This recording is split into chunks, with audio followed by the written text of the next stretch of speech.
Béziers, partout. C'est l'histoire de circulation du sang dans la tête. Et donc elle a eu des appareils tous les années, je crois qu'il y en a une dizaine. Alors toujours plus électronique, etc. Et jusqu'au moment où là, il n'y a plus rien à faire. Ah, On est allé chez l'ORL, on est allé chez le professeur qui a dit vous pouvez lui mettre un appareil, mais c'est un placebo. Sur une oreille, c'est un placebo. Ah bon? Ouais. Tiens, c'est toi. Oui, ainsi, vous avez fait le tour du monde en stop, mais il fallait le faire, c'était dangereux. Ben, à l'époque, maintenant on ne fait plus tellement de stop. Voilà. Oui. Mais à l'époque, voilà, c'était... Les études à New York, parce que vous avez fait les études d'économie en France et ensuite vous êtes allé à New York. Non, c'est moi qui m'ai coupé, j'aurais dû couper avec les trois aussi. J'ai fait à Strasbourg, j'ai fait Sciences Po et une licence en droit. Ah, quand même, Strasbourg. pardon. J'ai fait un doctorat en sciences économiques. Et de là, d'abord je suis parti 1 an en Afrique. C'est quoi ça, des études au Burkina Faso. On était dans la brousse. C'est du basilic du jardin, complètement perdu dans la brousse. Et c'était passionnant. Ouais. Et après cette année, j'ai eu une bourse pour les États-Unis et je suis allé ça, c'est génial. à l'université et j'ai fait un master en business à Columbia. Ah, formidable. Et quand j'ai eu fini là, je suis parti jusqu'au Mexico, Panama, enfin Honduras, tous les pays. Dans le tour du monde. Traverser le Pacifique et l'Asie, c'était formidable. Et Monique Monique raconte que la mamie se tordait de douleur parce qu'elle n'avait pas de nouvelles. Mon Dieu, c'est l'inconscience des filles, ça. C'est l'inconscience des filles, c'est affreux. Avoir un fils comme ça, c'est affreux. J'ai là. Merci beaucoup. C'est vrai que j'imagine que les parents pouvaient avoir quelques inquiétudes. Parce que c'était quand même pas le tout repos. Et puis, on ne pouvait pas se téléphoner, évidemment, il y avait que le courrier de temps en temps. C'est très bon. Elle a du travail, elle fait des... Non, j'adore faire ça. J'adore préparer les apéros. C'est vrai? Oui, toujours. Mais oui, mais que des apéros comme ça, on mange plus. Hein. Et pourtant, il faudra bien. Voilà. Est-ce que tout est en place? Ouais, ça va, c'est parti. Ah oui, parce que j'ai toujours eu des envies de voyage. Quand j'étais petit étudiant, dès que j'ai été étudiant, la première année, je suis parti en stop jusqu'à Jérusalem. Ça ne fait pas de mal de manger un peu. Non, ça suffit. La Grèce, Maman, la tu manges Turquie, un peu. le Moyen-Orient, Jérusalem. Voilà. Tiens. Alors, qu'est-ce qui vous a le plus plu? Après, l'année suivante au Cap Nord, enfin bon, on a fait des grands voyages comme ça. Toujours stop. C'était formidable. C'était une façon de rencontrer des gens, et de découvrir des pays. Maintenant, on ne peut plus faire De rencontrer le monde. Mais elle n'aime pas trop la lune. Ce serait trop dangereux, je pense. Tu veux pas un petit Moi, j'ai jamais eu de problème. Vraiment, les gens étaient vraiment charmants, gentils, serviables. J'ai jamais eu de problème du tout. Que tu travailles. Mais non, c'est pas du travail, j'adore faire ça. Elle n'aime pas faire la cuisine, donc elle ne comprend pas. Moi, les enfants. Quand c'est que vous avez entrepris la traduction du cahier? Avant les études ou après les études? Alors, quand je suis rentré des États-Unis, après le tour du monde, j'ai fait le service militaire. J'étais 2 ans en Algérie. Et quand je suis rentré d'Algérie, c'est à ce moment-là que j'ai, qu'on avait revu, que j'avais revu nickel avec les parents et tout ça. C'était dans les années 63. 62, 63. Et donc je suis arrivé à Paris et j'ai commencé à travailler. Je travaillais dans la banque. Non, mais vous ne savez pas comment fermer. Et je travaillais dans la banque et le soir, je tapais Parce qu'il a fallu... Asseyez-vous là, si vous voulez. Non, non, ça va très bien ici. Non, non, c'est bon. Parce qu'il a fallu un an, évidemment. C'était pas... C'est c'était pas les excellent tout ça. ordinateurs. C'était pas les ordinateurs, et c'était voilà. Et... Alors, la question, Oui. parce que ce document aussi, il est sans rature, le vôtre. Oui. Sans rature. Vous avez fait écrit à la main et vous avez retapé. Non, je le lisais et je le tapais. Sans rature. Sans rature. Bon, il est possible que quand on fait une faute de frappe, Oui. on pouvait revenir dessus, parce qu'il n'y avait pas à ce moment-là de possibilité de reproduction. Évidemment, il n'y avait pas d'ordinateur pour vous imprimer les choses. Oui. Et je me rappelle, j'ai imprimé, c'était des feuilles qui étaient là où ça avait été frappé, c'était violet derrière. dans Et le papier, après, on tout. le passait à la Oui. machine. Oui, il y avait, comment dire, oui, des feuilles violettes pour en faire des doubles, du carbone. Ça, c'est plus au micro. Non. Non, mais oui, je parle du gras. Et pas après, des carbones. j'ai un papier spécial qui s'appelle Christ. C'était un mode de déplication, mais des tartes et tout. on ne pouvait pas en imprimer Dans le micro. Faire des 50, on pouvait en imprimer. De la Ronéo, vous faisiez, non? C'était pas comme ça non plus. Non. La Ronéo permettait d'imprimer plus, Oui. mais c'était plus compliqué pour faire des Ronéo. Et je l'ai C'était fait au carbone. sur... C'est un procédé évidemment qui n'existe plus maintenant. C'était du papier spécial, on tapait et donc Voir un peu d'eau. le dos était... C'était... on voyait de couleur violette. Alors, comment ça se fait qu'il n'y a pas eu...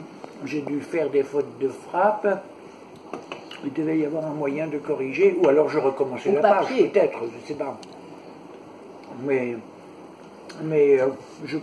j'avançais lentement. C'est très beau. Bien sûr, c'était pas parce qu'il fallait Alors, déchiffrer. ça, c'était pendant un an, pendant que vous travailliez à la banque, le Tous les soir, soirs. tous les soirs en rentrant. Ouais. Vous étiez célibataire, là. Oui. Voilà. Ouais. Parce que là, c'est Voilà. assez. Alors, il y a les cahiers de Dominique, mais il y a le vôtre. Et le vôtre, je le considère aussi important que les cahiers par eux-mêmes, parce qu'il y a un exploit, c'est de les avoir traduites, Oui. traduits, et notre exploit, c'est d'avoir trouvé un intérêt à ce qu'écrivait Ah Dominique. oui. Non, moi, ça m'avait... Vraiment, quand il m'avait prêté les trucs à lire, ça m'a frappé. Je me dis, voilà. Il y en a un qui avait été mangé par les souris déjà, non? Oui, Hein? à l'époque, alors, je ne me rappelle pas s'il avait été corrigé avant ou après. Ça, j'ai... Après, parce que Après, c'est hein. une écriture un peu bic, stylo Oui. bic, que la plume qu'il avait écrite. Ah oui, bien sûr, mais je veux dire, je ne me rappelle pas si ça avait été corrigé avant que j'ai transcrit les cahiers ou si j'avais tous les cahiers complets, D'accord, ça. Mais ce n'est que 6 pages. parce que je ne me rappelle pas du tout de ces corrections et de ce rattrapage. C'est un cahier qui s'appelle 6 bis. Oui. Donc, je ne il me rappelle corrige, pas. mais qui a été écrit en disons, forcé un petit peu. Ça a été, il n'est Mais pas... je ne me rappelle pas que le problème avait été évoqué, je ne me rappelle pas qu'il existait, Alors, je ne m'en étais pas aperçu. Peut-être qu'il est encore à traduire. Il ne fait pas partie de la traduction. Parce qu'il y avait continuité, si tu veux, ça quand même. C'était...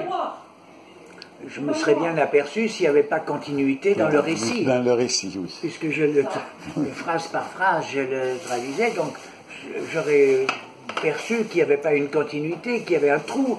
Je n'ai pas perçu. Donc, vous le traduisez. Et donc alors je l'ai imprimé à peu près à 25 ou 30 exemplaires. Autant que ça. Tiré, voilà. Il fallait assembler tout ça. Je le faisais la nuit aussi. Dans la boîte où je travaillais, je pouvais utiliser la machine pour le... Dans la banque. Oui, voilà. Et comme ça s'est fait peu à peu. Et je me suis dit, parce que je m'étais dit, quand j'avais vu ce livre, j'ai dit, voilà, les campagnes de Napoléon, la campagne de Russie, voilà, c'est la même chose. Une histoire qui va durer pendant des siècles. Car c'est un récit vrai, continu. C'est ça l'impression que j'en ai. Et tout était en concordance. Et c'était votre grand-père. Et, oui, c'est mon grand-père. Hein. Et donc après Désolé, j'avais tout ce truc-là. Il fallait en plus. Vous pouvez parler, hein. Oui. Non, après, il fallait en plus. Alors, assembler, il y avait quand même pas mal. Il y avait pas mal de pages. Enfin, j'étais pas équipé pour l'édition, pour l'impression, ni rien. Bon, alors il fallait assembler tout ça, le relier. Et puis, après, tu es à Paris, tu es un petit étudiant, tu es un gars qui travaille. Comment tu fais pour contacter des éditeurs en Allemagne, en France et tout? Je connaissais rien. Alors, je ne sais pas comment, de fil en aiguille, j'ai trouvé peut-être dans les annuaires téléphoniques, je ne sais plus. J'envoyais des éditeurs, et je me disais, on arrive aux 50 ans de la guerre de 14, ça va intéresser les gens. Moi, c'était les 50 ans. Et je m'étais trompé, c'est les 100 ans. C'est les 100 ans qui ont fait. Oui, oui, c'est ce que je voulais vous faire cet après-midi. Et donc, j'ai envoyé, et j'avais lu un livre d'un gars qui s'appelait Heinrich Böll, prix Nobel de littérature, qui s'appelait Wanderer, kommst du nach Spanien. Mais Spa s'était arrêté. Et c'est un livre, ça m'avait plu, c'était sympathique, c'était intéressant. Et je pense que j'avais envoyé directement à ce Heinrich Böll. Je ne savais pas qu'il était prix Nobel de littérature. Je l'ai envoyé au bon soin de son éditeur. J'accrochais où je pouvais, qu'est-ce que tu pouvais trouver et qui pouvaient être les éditeurs intéressés par un récit de guerre. C'est quand même spécial. La guerre de 14 et 18 qui a été oubliée par les Allemands. Mais tu t'en as aperçu quand on a parlé édité en Russie. Quels éditeurs contacter? C'est pas évident. Et donc, je lui ai dit, c'est vraiment un très beau cadeau. Heinrich Böll, finalement. 5 ans. Voilà. Et lui, alors, en retrouvant la lettre que je t'ai passée de Heinrich Böll, il avait envoyé, non pas à Fribourg, il avait envoyé c'est pour les enfants ou pour les grands? Au musée de Munich, d'histoire de la guerre, tout ça. Et c'est celui-là, il dit non, ça ne nous concerne pas, et qu'il avait envoyé à Fribourg. Alors je te rends compte, de nous, Fribourg, Munich, Fribourg, et puis 20 ans après, le jeu vidéo, lui il a fait tout ce qui est informatique, et lui elle a fait les dessins. Oui, et le jeu est sorti il y a 5 jours maintenant. Ah, ça c'est un jeu qui est sorti en 88. Ça n'a rien à voir avec ça, c'est un jeu vidéo. Et ensuite, maintenant, on le retrouve à la télé, comme tous les jeux vidéo, puisqu'il y avait 9 épisodes sur la guerre de 14-18. Oui. Et dans l'un, j'ai les extraits, mais toi tu peux pas les regarder à cause de ton internet faible, où j'ai fait la capture de la vidéo où on cite Dominique Richert à 2 endroits différents. Ah bon? 2 endroits Je différents. pense que c'est ça, même moment aussi a eu une déchirure de la Eh bien. Si c'est pas de la façon de la famille. Voilà, donc et dans le générique, on retrouve justement les archives militaires, et c'est de là que c'est parti, mais fait par les Allemands. Je dois dire, j'ai il y a quelques temps déjà, j'avais vu sur Amazon le récit d'un paysan français qui était sergent, qui est devenu sergent dans la Grande Guerre, qui a fait toute la guerre. L'histoire parallèle à, je ne sais pas si tu le connais. Je le connais par cœur, c'est Rémi Casal, c'est Louis Barthas, le tonnelier Louis Barthas. C'est parallèle à l'histoire de... Ils enlèvent les bugs, même si on en a enlevé plein. Mais je trouve franchement l'histoire de Dominique est meilleure. Enfin, le bouquin de Mai est bien meilleur. Non, mais ils ont le même esprit, la même critique de l'art. Parce que c'est Rémi Casal, l'universitaire qui fait foi, qui est expert dans le monde entier et en France, qui, lorsqu'il était à la faculté, il mettait un texte de Louis Barthas et il mettait un texte de Dominique Richert et il leur demandait lequel était français et lequel était allemand. Oui, je le savais. Voilà. Donc, et maintenant, pour faire la, disons, la publicité de Dominique, je dis que Dominique Richert, c'est le Louis Barthas allemand. Parce que le Louis Barthas, c'est 300 000 exemplaires. Ah, quand même? Oh, c'est pas vrai. 300 000 exemplaires. Dominique n'est pas à ce point-là. Mais l'éditeur n'en voulait pas de Louis Barthas. Il y a 30 ans, comme il a mis 30 ans. Traduit en japonais, traduit partout, connu du monde entier, etc. Connu des Alsaciens, ils connaissent plus Louis Barthas que Dominique Richert. Quand je suis dans le musée à Danemarie, si je parle de Louis Barthas, on me dit tout. Si je dis Dominique Richert, des spécialistes du musée. C'est assez À ce point connu, ça je ne savais pas. 300 000 exemplaires. Alors, pour le musée, par exemple, quand Dominique, pour le mémorial de Danemarie, quand il a été proposé, ce sont des spécialistes des grands musées de France, du patrimoine, qui se sont intéressés, évidemment, au livre de Dominique Richert, etc. Mais ils avaient un doute, parce qu'ils ne le connaissaient pas bien, et c'est le fait qu'il soit labellisé un petit peu par Rémi Casal, le grand spécialiste qui a dit c'est du vrai. C'est pas vrai. C'est du vrai. C'est-à-dire, ils avaient peur de mettre dans un grand musée quelqu'un de régional, etc. Donc voilà. Donc tout est lié. Mais alors, justement, à propos du côté régional, en relisant mes échanges avec Tramitz, elle avait posé la question aussi, on lui objectait que c'était régional. En été, mais je lui ai répondu. À quel moment on est allé chez vous? Toute la littérature, tous les livres sont régionaux. C'est toujours quelqu'un qui habite ou à Toulouse, ou à Berne, ou à Saint-Ulrich, ou à je ne sais pas où. Il habite toujours quelque part. C'est donc toujours régional. C'était en été. Mais ce n'est pas une objection. C'est la portée universelle qui est portée. Mais évidemment. C'est ça pour qui... moi, c'est clair. Moi, c'est vraiment les récits, le sergent Bourgogne, les soldats de Napoléon et tout.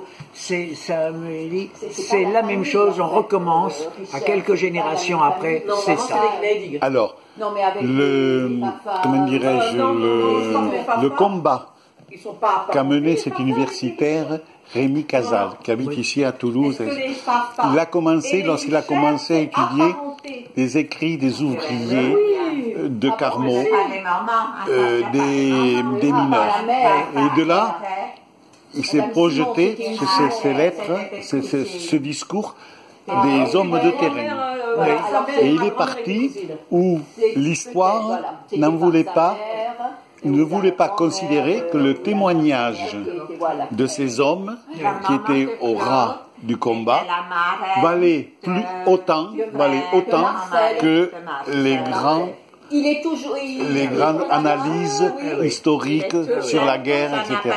Donc il est parti, il y avait 20% de littérature, et maintenant on est à 50% de littérature par rapport à la littérature, disons, la littérature, comment dirais-je, officielle des historiens.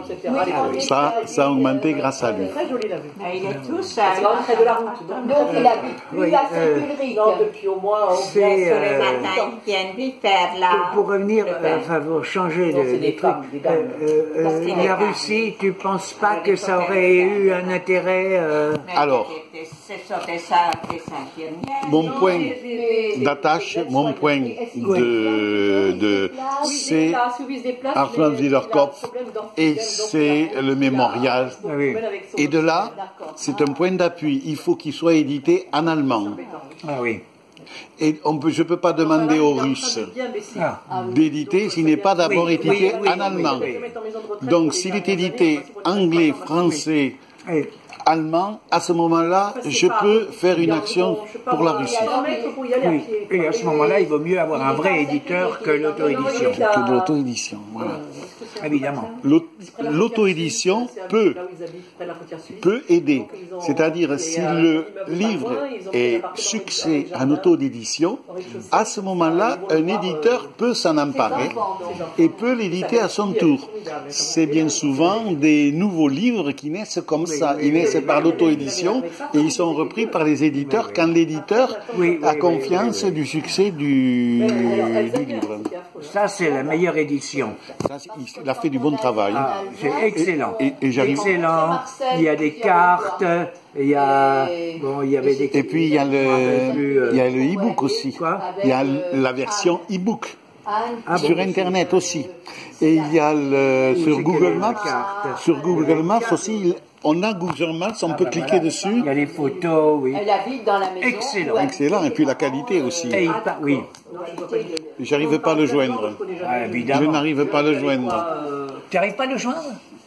Mais moi j'ai écrit à l'éditeur. Ah bon, à l'éditeur, oui. Moi je connaissais pas son adresse. J'ai écrit à. J'arrive pas à le joindre. Mais parce que j'en aurais besoin aussi pour le mémorial. Angelica Tramitz m'avait dit que ça n'avait pas, Ça n'avait pas accroché. Ça n'avait pas été un succès formidable. Aller à Saint-Ulrich à la retraite. Oui, il était d'abord à Dornac. Le titre est bon, la présentation c'est À Dornac, Du bon boulot. vraiment Du bon boulot. Du bon boulot. Oui, oui, c'est oui. le meilleur bouquin de toute la Toute série, de toute la série, oui, oui, oui. On a acheté la maison d'un entrepreneur qui avait besoin d'argent pour. Voilà, c'est une aventure. Quand on tombe sur un document comme ça, on entre les mains. Bon, je l'ai là à côté si vous voulez revoir. On est, disons, devant une découverte archéologique, presque un trésor. Un trésor. On a l'impression et un trésor qui est né dans un champ. Je crois que c'est la meilleure cuisinière que je connaisse dans le. Comment Dans toute la. Nickel ne pouvait pas imaginer ça. Franchement. Nickel. À chaque fois. Ta plus grande erreur, Jean-Claude, ta plus grande erreur aura été avec mes cahiers. Il m'avait écrit. Cet après-midi, on fait un petit tour de tourisme. Parce que comme il écrit, je les ai écrits pour passer le temps. Et d'ailleurs, je n'avais pas de notes. Alors ça, c'est inimaginable. Oui, mais je pense avoir une explication. Ah, Il raconte à un moment donné, qu'il l'avait appris dans les, comment on appelle ça, pas les albums, comment on appelle ça, Et ça, c'est Liliane. mais j'ai un trou de mémoire, les almanachs. oui. Et ma solution, c'est qu'il connaissait la géographie par cœur avant. Oui, mais pas la Russie. Moi, j'en ai des surdoués dans la famille. Oui, mais attends. Non, c'est pas possible. Parce que c'est pas la géographie Toulouse, Barcelone, Madrid, Paris. C'est des bleds complètement dont tu n'as jamais entendu parler. Oui, mais je vais avoir justement, je peux avoir, on m'a proposé les almanachs qui étaient édités à Saint-Ulrich à cette époque-là. Oui, mais on va voir. Mais tu trouveras pas les bleds dans lesquels il était. Mais non.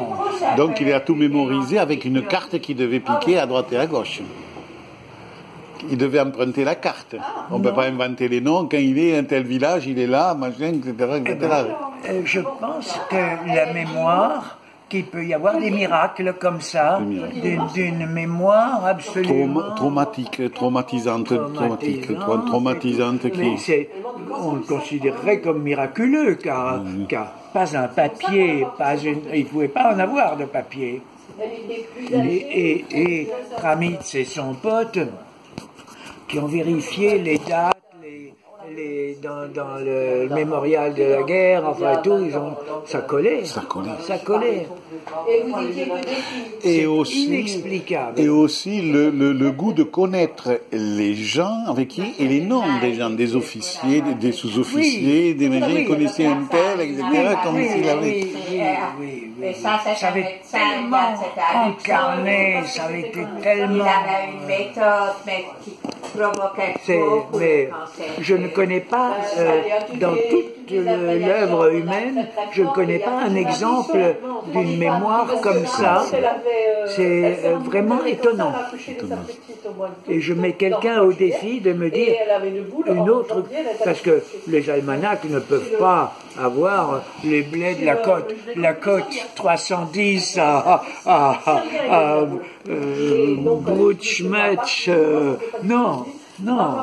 Et dans le séquentiel aussi de l'histoire, il avait aussi son carnet de guerre, il avait de tel endroit, etc. Ça, il pouvait se référer à ça. Oui.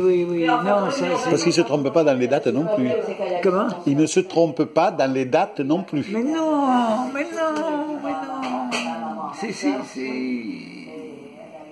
C'est inimaginable. Et en plus, la façon dont ça a été écrit, sans rature. Il n'y a pratiquement pas de rature. Comme s'il avait un film dans la tête et qu'il transcrivait. Bon, si je voulais le faire un review, je reviens, je remets, et voilà. Oui. Je remets, sans aucun... Donc, c'est un mécanisme dont nous n'avons pas notion. Parce qu'il raconte comme s'il débutait la guerre. Oui. On n'a pas l'impression qu'il connaît la fin. Qu'il connaît la fin de la guerre. Ah oui, absolument. Il repart du début. Oui. Et on n'a pas l'impression qu'il fait des jugements. Il est étonné. Quand il est étonné, il est machin, mais il ne dit pas, oui, mais après c'est comme ça. Oui. Non, c'est vraiment quelque chose d'absolument étonnant. Et il y a un autre personnage étonnant aussi, c'est vous. C'est vous.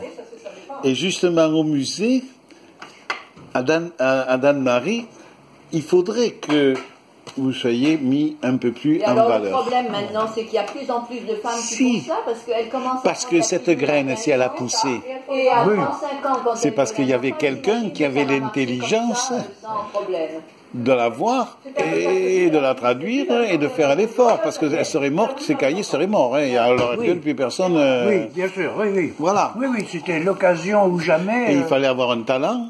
Et il fallait savoir lire le Sutherland, il fallait pendant un an quand même. Non, mais je trouve que aussi vous faites partie du personnage de... Plus qu'après les traducteurs, c'est plus facile après, c'est plus facile. C'est d'abord l'engrais, c'était fou. Voilà, mais bon. C'est comme ça des aventures de la vie. On tombe d'un truc, et vous n'aurez jamais imaginé que maintenant, on a... Ben oui, on saute d'un truc à l'autre, et voilà.